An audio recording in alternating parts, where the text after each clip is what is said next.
Dan Illman, Mike Beer kicking off a 50-cent pick 4 at Belmont Park on Saturday with graded stakes action. Race number 8's the Hill Prince. It's a grade 2 going a mile and an eighth on the inner turf for 3-year-olds. Belmont Clocker reports available from DRF's Mike Welsh and his team of ace clockers. They're available for the entire Belmont Fall Championship meeting. Get them at drf.com/clocker. They are a perfect complement to your daily racing form, past performances. Let's meet this field, and boy, this is a competitive edition of the Grade 2 Hill Prince. You've got the speedy number 2, A Thread of Blue, 7-2 on the morning line. The 4 Bourbon War was on the Kentucky Derby trail a little bit earlier this year, 4-1. Of course, Chad Brown is very well represented as well. Let's up the Timeform U.S. pace projector. With A Thread of Blue in this race, I think it's fairly obvious that he was going to make the lead, and barring a disastrous break, he'll be up front again, and he's going to appreciate turning back in distance. Yeah, he's really going to like cutting back. You know, all three of Henley's Joy, Digital Age, they all tried to go a mile and a half last time. That distance is just too far for the stateside 3-year-olds. They didn't really have any chance in that race. They're all back to a better distance here. Dan, this is a wide open race.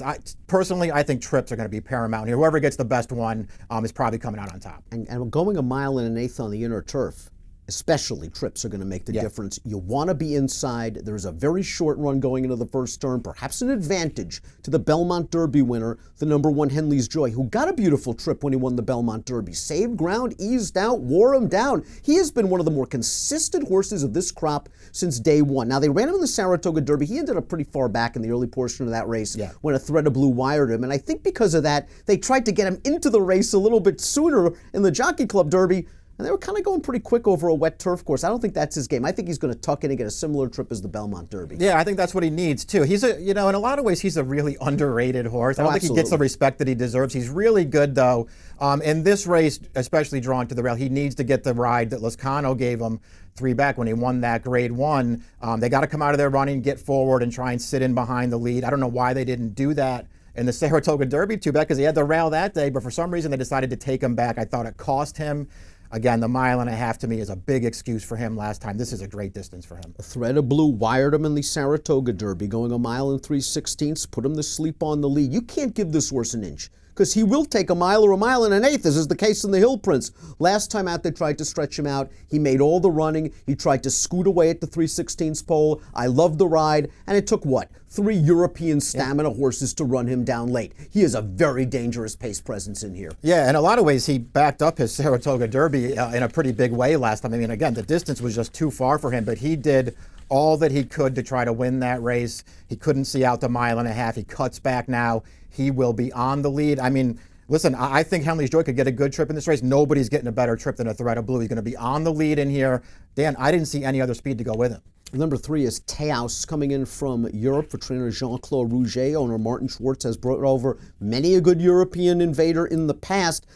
This horse, though, I'm just not sure about. I watched his last race at Deauville. It was very soft ground, and maybe he didn't care for that, but he was sort of sitting in mid-pack. I know the pace wasn't fast, but the winner came from last after completely missing the break. That horse looks like he's okay. He came back to run 4th in the Irish Champion Stakes, but this horse just didn't make an impression. And if he doesn't break here, he's going to be way behind the 8 ball. Yeah, he can't afford to do that. I think there's also some question about just how good he is. I respect these connections shipping over to run in this race.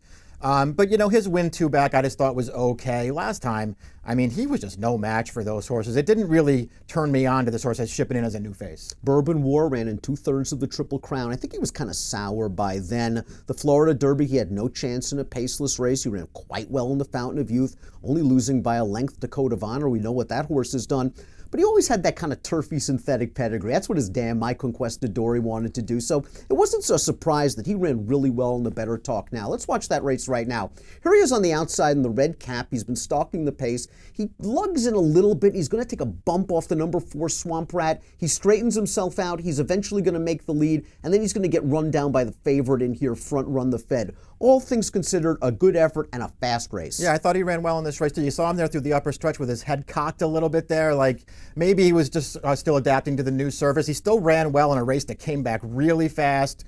I didn't think it was that big a surprise to see him switch over to the turf and handle it just fine. He was a good dirt horse. Maybe he's even better on turf. He's not out of this. I think Digital Age needs a cutback in distance, and I really think this cutback is going to help him. His first 3 starts, he showed off a pretty electric late turn of foot to win at a mile twice and at a mile and a 16th. The Belmont Derby, a little bit disappointing, came running fourth at the end of that race. The Saratoga Derby, I thought he ran just fine, Mike. A Thread of Blue just got loose on the lead. He made a run at that horse and he couldn't get there. And last time out, he just pulled very, very hard. He never could obtain cover going into the first turn. And the next thing you know, here's Digital Age pulling into the teeth of the pace. And I'm willing to give him an excuse, especially at that distance. If Irad can get him covered up and get him some pace, he's going to be kicking late for Chad Brown. Yeah, he is. I mean, I feel like I could say the same things about him that we already discussed with Henley's Joy and a Thread of Blue. They all 3 make sense cutting back in here. You know, he seemed very unlikely to me to get the 1.5 miles last time. And then the trip he got just gave him no chance at all. I would put a line through that race.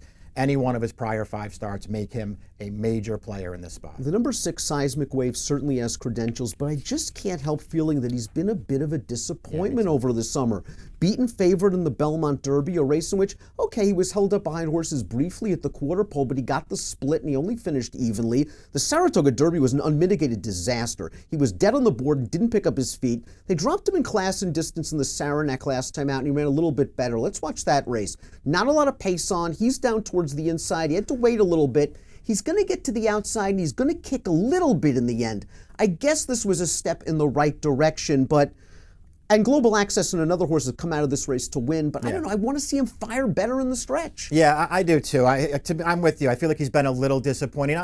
You know, all in all, I think he's the kind of horse that where you don't really want to get him down on the inside like they did in that race and like they did in the Belmont Derby as well. Both times down inside. I think you want to keep him out in the clear and just let him find his stride and come running.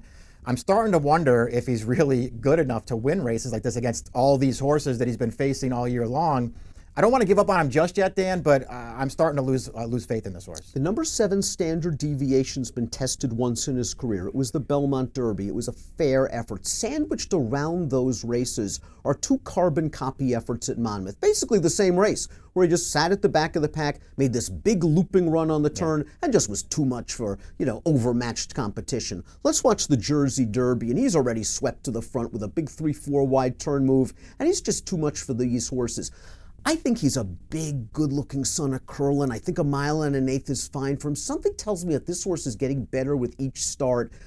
I wouldn't be surprised if he improves. He needs to drift off that 5-1 morning line against this field, but I think he still has a lot of potential. Yeah, I agree with that. At this stage of the game, he's not as good as his stablemate Digital Age, but I'm just saying that as of right now. I'm not so sure he can't get there eventually. I like all of his turf races, and you have to remember, this horse started out on the main track as a pretty promising horse, so the talent has always been there. It feels like he's just getting better with every race. I want to use him in this race, but I'm like you. I want him to drift off the morning line. In from Southern California is Neptune Storm, and Timeform US believes this horse can be in closest attendance to a Thread of Blue, and I agree with that. This horse does have some speed. I know the blinkers are off. He's going to be stalking. Last time I kind of stuck between a rock and a hard place. He's chasing the loose pace setter Kingley, who's sharp. You don't want that horse to get away, but you don't want to go too fast. They turn into the stretch. He's put Kingley to bed and tucked him in. He's in front right now, and he's going to get worn down by the closers. I thought it was a solid effort from a solid horse. Yeah, I guess he ran fine in here. I don't know. I wasn't blown away by this performance. And as I start going through all of his turf form, obviously he has talent. He's run well basically in all of his starts. I'm just not blown away by this horse. Formulator fact for Richard Baltus: over the past 2 years with 3-year-olds only in turf routes removing blinkers, 38% winners, 4.5 ROI. Should be in the thick of things when the pace heats up. We'll see if he can hold off the closers. Uncle Benny is a horse that began his career showing a lot of talent and versatility. Gate-to-wire winner on the dirt, then took advantage of a pace collapse rallying from way, way back to win the Futurity. His Breeders' Cup Juvenile Turf, Mike, I thought was really good. He didn't break very well. He got checked a little bit on the far turn. He still ran second, had some knee issues, came back in that Mahoney Stakes. What a disaster that was. Yeah. Just going down to his nose at the start and then chasing a slow pace while 4 wide. It set him up perfectly for this, though. The Allied Forces, where he got a much better trip. trip. He accelerated when asked. He's in the light blue silks, and he's just going to professionally run these horses down. He's just a little bit slow on paper, and Jason Service is asking a lot, stretching him way out for this race. Yeah, he is, but doing it off of 2 sprint starts, so maybe he's set up well now. This was a nice step in the right direction for a horse who goes out for Service, who as of late is just winning everything at Belmont Park. He's not a horse to take lightly, Dan, because I feel like when you first start looking at him, you see a couple of sprints against listed company, and you feel like, how's he going to beat this field?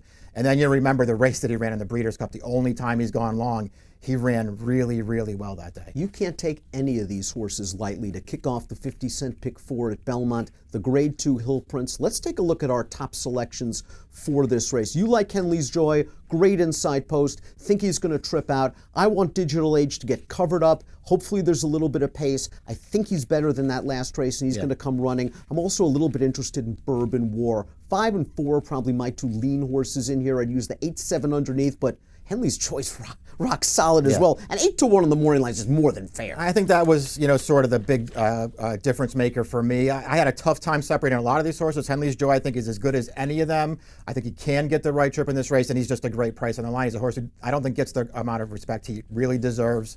I went 1, 2, 7, and 5. 1, 2, 7, 5 for Mike, 5, 4, 8, 7 for me. The Grade 2 Hill Prince kicks off a 50-cent pick 4. Super Saturday at Belmont Park, and approximate post time is 4:15 Eastern. Good luck.